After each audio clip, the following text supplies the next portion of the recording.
बीते इतवार 4 जून के उत्तर बंगाल का दक्षिण दिनाजपुर जिला अंतर्गत बालूरघाट प्रखंड कर बदलापुर गांव में सरना झंडा गाड़ी कार्यक्रम का आयोजन करल जाय रहलक। ये कार्यक्रम में 100 से भी बेसी परिवार मने उपस्थित रहल। इस दिन अतिथि के रूप में मालदा, उत्तर दिनाजपुर, अलीपुरद्वार और जलपाईगुड़ी लगायत लगभग 5 गो जिला से अगुवागण मने उपस्थित रहल। इस कार्यक्रम में विशेष अतिथि के रूप में मौजूद रहल राजीपाड़ा सरना प्रार्थना सभा बंगालकर महासचिव भगवान दास मुंडा, सह सभापति सुनील बागवार,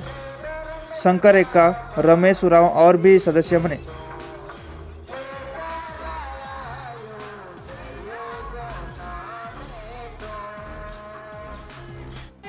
हमने आदिवासी सच्चाई और सच्चा रहा, हमने लगिन वीर बिरसा भगवान हमें के ज्ञान दे के गेला, हमें का धरती में नाम कमाई के गेला। बहुत बहुत है नाम निकल भगवान माने।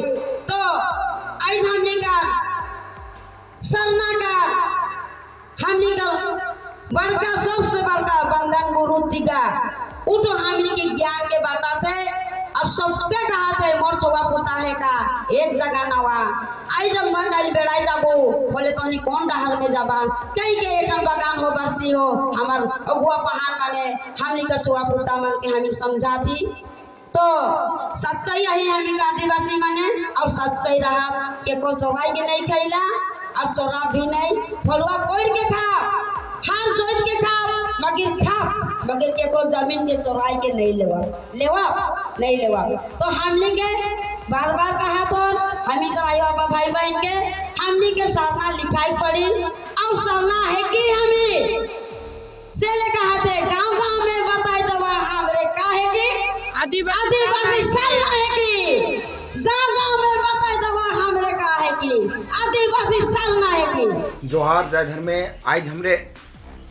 उत्तर बंगाल का दक्षिण दिनाजपुर बालूरघाट प्रखंड अंतर्गत बदलापुर में हमरे आई पहुँची। आज हमरे के बहुत बढ़िया लगा थे कि हमरे इस क्षेत्र में आए के देखे पाओ थी कि अपना समाज का संस्कृति रीति रिवाज अपन दस्तूर कहीं ना कहीं खोई दी हैं। तो हमरे के आमंत्रित कर लाइन और इस विषय संबंध में जानकारी प्राप्त करे कर लगे हमरे के सुजोग मौका दिलाइन और हमने विस्तार पूर्वक से राजीपाड़ा सरना प्रार्थना सभा पश्चिम बंगाल का अगुआ होए के नाते में हमरे यहाँ का समाज के हमने विस्तार पूर्वक बताए में सफल होली और बहुत खुशी आई जे आने वाले दिन में पूरा जे भी उराव मुंडा खड़िया बड़ाई खो संथाल और भी आदर्श हमारा आदिवासी कास्ट बना है उमन भी हमारे राजीपाड़ा सरना प्रार्थना सभा में निश्चय जुड़वान कह के हमरे के उमन आश्वासन दिलाइन और हमरे शाम का समय में बहुत सुंदर से प्रवचन होला और बहुत सुंदर से यहाँ मीटिंग सभा का आयोजन करल जाए रहे जे सभा में उपस्थित रहें उत्तर दिनाजपुर संगे संगे मालदा जिला का और दक्षिण दिनाजपुर और संगे हमरे सब जलपाईगुड़ी और अलीपुरद्वार का अगुवागण मान उपस्थित होली सभी से भेंट मुलाकात होला और आने वाले दिन में एक बड़ा सभा का